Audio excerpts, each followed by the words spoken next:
I feel really good. Thank you. Joy, first of all, I've known about you for quite some time, so I was Oh, so really? excited when finally we got you to be here on the show.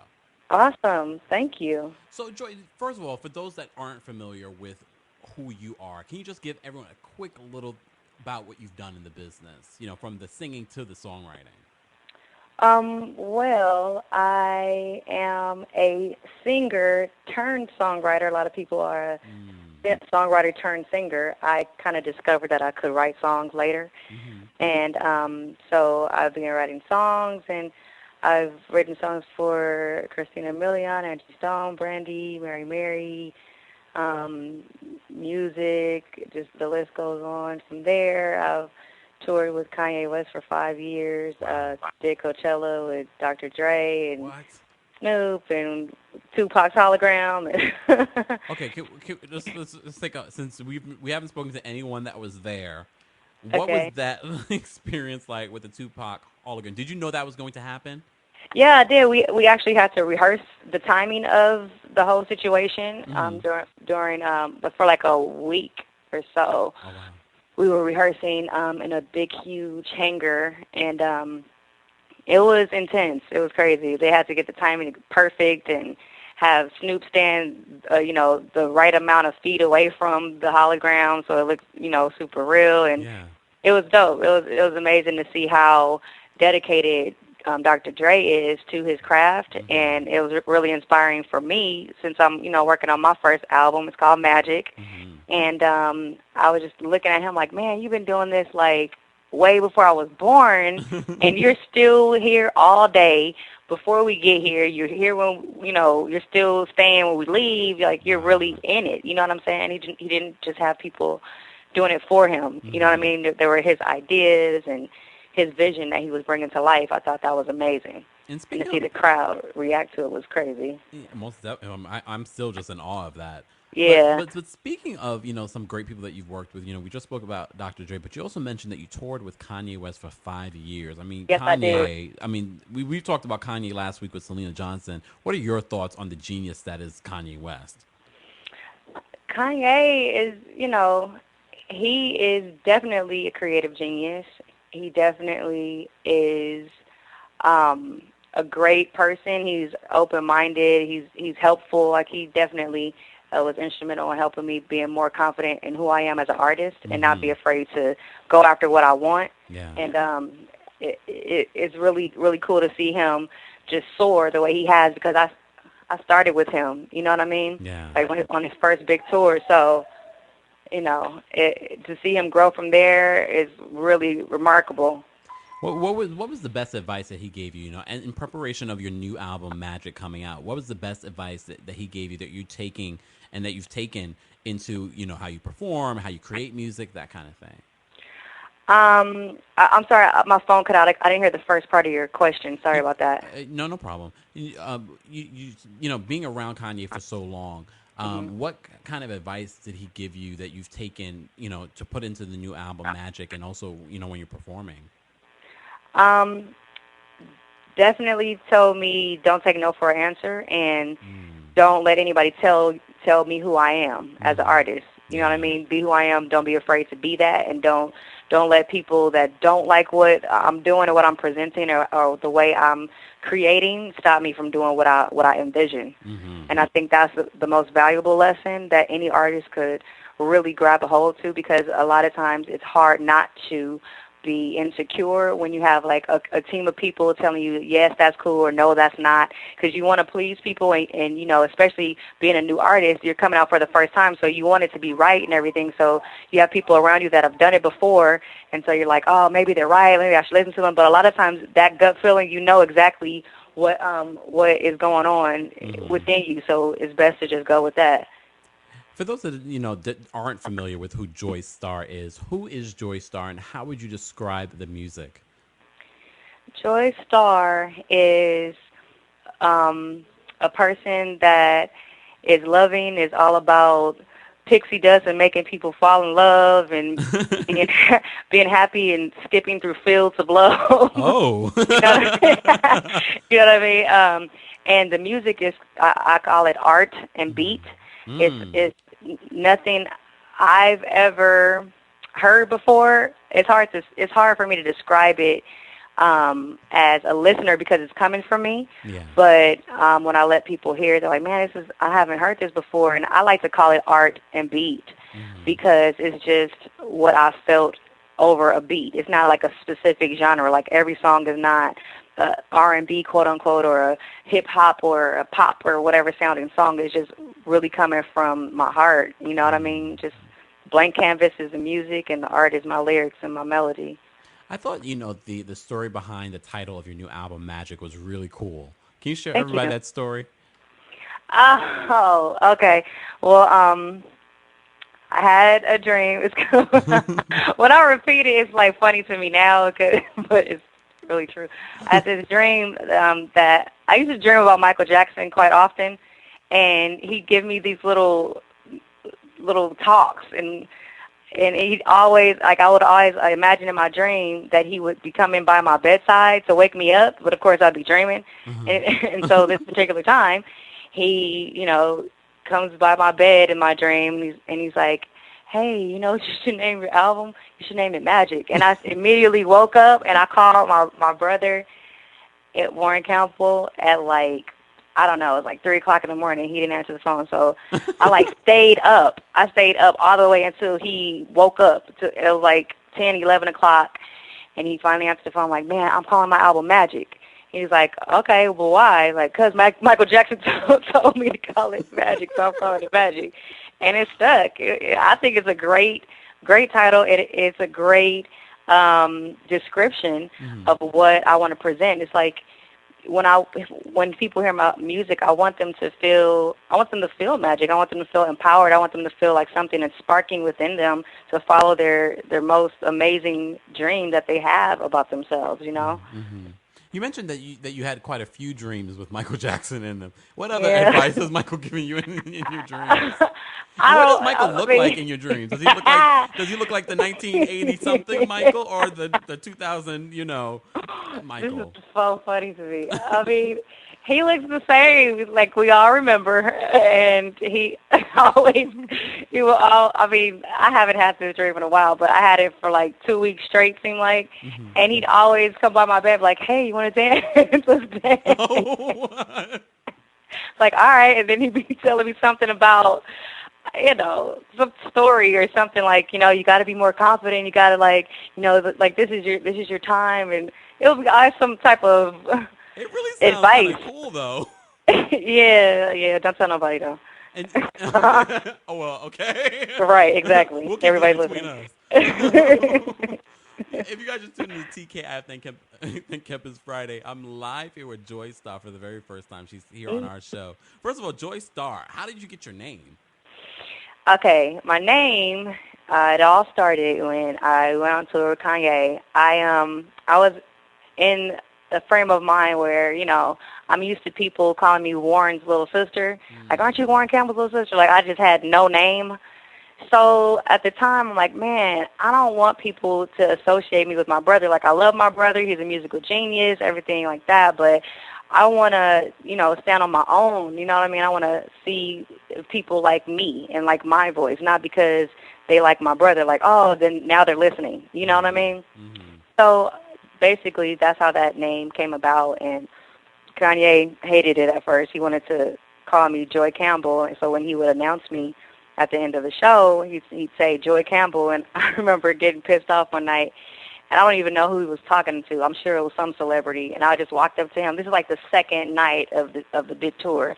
I'm like, you can't do that. Like, you can't call me Joi Campbell. It's Joi Starr. Like, that's like me calling you Bob. You can't do that. He's like, all right.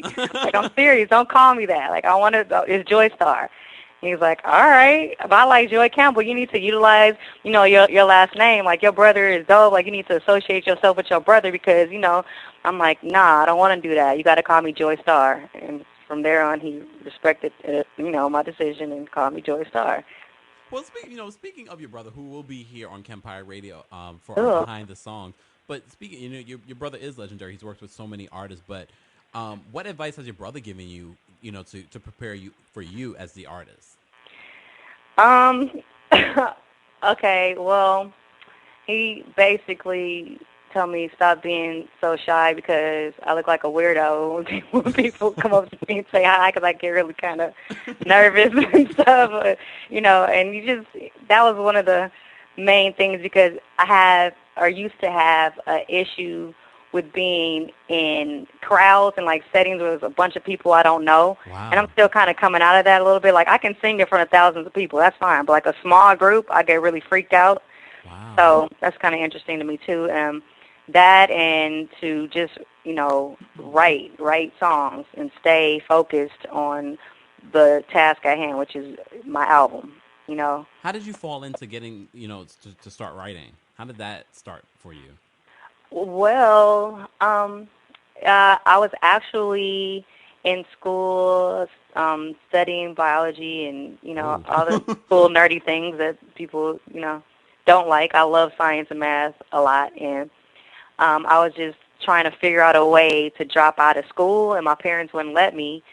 And I was just waiting for, like, one of my science classes to start, and I went in the piano room and started kind of making up a song, like playing on the piano, and I wrote my first song. And so I actually called Big John, which was my brother's publisher at the time, and I'm like, Big John, I want to be a songwriter, because I thought it was like a job. Like you go to the studio and then they pay you when you leave. So I went and told, yeah, I did. So I went and told my parents, like, I know I'm gonna drop out of school now. He's like, Joy, you're not dropping out of school unless you have like a business or something else you're doing. Like, I know, I'm gonna be a songwriter. Like, I already talked to Big John. Like, I'm gonna be a songwriter.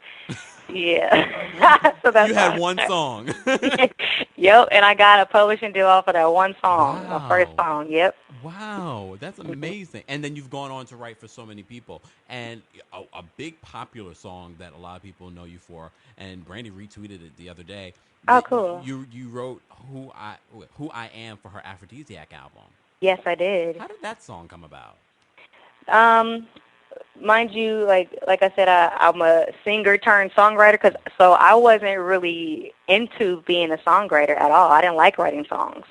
So my brother was working on her album at the time, and he had done He Is for her. And I was just kind of sitting in my room, and we were at my parents' house. He was in the studio, and he's like, Joy, come down here a second. So I go down there. He's like, I need you to write this song for Brandy. I'm like, I'm tired. I don't feel like it. He's like, really? Come on, man. Really? He said, I have a song for you to write for Brandy, and you said I'm tired? That's what you do? Right. Like, what am I thinking? You know what I mean? Story of my life right here. So I'm like, man, I don't feel like it, whatever. Like, and he's like, please just write it for me. I can't stop to do it. She needs this song, whatever I need it done. Just please write it for me. So I'm like, all right. So I go in my room, and I straight write this song in, like, literally, like, 5 minutes. Seriously, like, it just came out. As it was coming out, it's like I was singing the song. I sang it one time, and it was the song. You know what I mean? Wow. It was crazy. That's happened to me very few times, but that was pretty amazing. So I went and recorded it, and the following week, I had a meeting with Big John and, like, the whole team, and G, who was A&R in her project at the time, was in the meeting. They were talking about Brandy. I'm like, hey, I got a song for her I just wrote right now. I'm going to play it for you right now. And he loved it. And that was that. Wow. Yeah. And that song is so personal right. for her story. So it's so interesting that someone else wrote it. Yeah, it surprised me too. Like, actually, I saw Bert, like, at a party later on, like, maybe, like, after the album came out, and he was, like, pissed off at me, and I didn't really get it at first. I'm like, oh, my God, oh, yeah, the line when I said, I had to get rid of the weight of my fourth finger left hand line. Like, oh, okay. I was like, Bert, no, I wasn't thinking about you. It just came out like that. I swear. Bert, I didn't everyone know. that she's referring to Bert is Brandy's I would say Ex-husband. Ex-husband. Yeah. Ex-love, okay? There you go. I wanted to clean it up a little bit. But yeah, so also he was mad at you. Well, he wasn't really mad. He just was kind of like, for real, you're just going to do me like that? I'm like, what? It didn't really click. I'm like, the song. Like, no. I honestly wasn't even thinking about you. I really wasn't. Yeah, it's kind of creepy. What other song have you written for someone else that is like a really interesting story that you can share with us?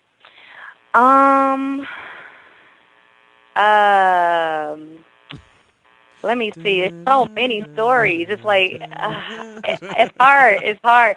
Um, well, I can't think of a song I've written that has like a cool story, but I have the only story that's coming to my mind right now is the story of Chris Martin and Kanye creating the song "Homecoming." Oh.